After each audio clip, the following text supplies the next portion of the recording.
সিয়াম অর্থ কি শুধুমাত্রই খাবার থেকে বিরত থাকা আর স্ত্রীর নিকটে যাওয়া থেকে বিরত থাকা?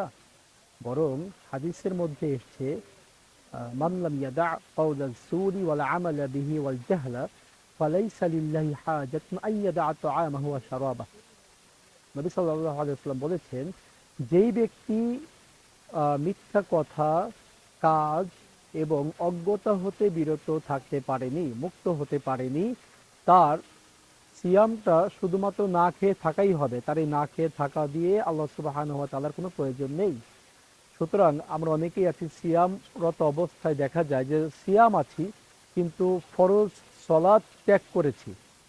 এমনও দেখা যায় যে আহ, সিয়াম রেখেছে, ফজরের সলাৎ আদায় করে ঘুমিয়েছে, অথচ একেবারে আসরের সময় সে উঠেছে।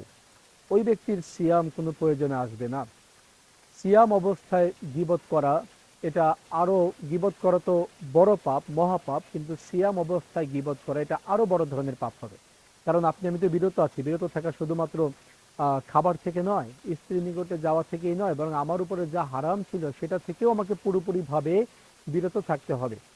এজন্য সিয়াম রেখে আমরা যেন শুধু এটাই মনে না করি যে আমি তো খাওয়া থেকে বিরত আছি, ঠিক আছে, তাহলে আমি বোধ হয় একজন সায়েমের জন্য, রোজাদারের জন্য যে পুরস্কারগুলো হাদিসে বলা হয়েছে, আমি বোধহয় সেগুলোর অধিকারী হতে পারবো। পাশাপাশি ওই ফজিলতের অধিকারী আপনাকে আমাকে হতে হলে আপনাকে আমাকে কি করতে হবে?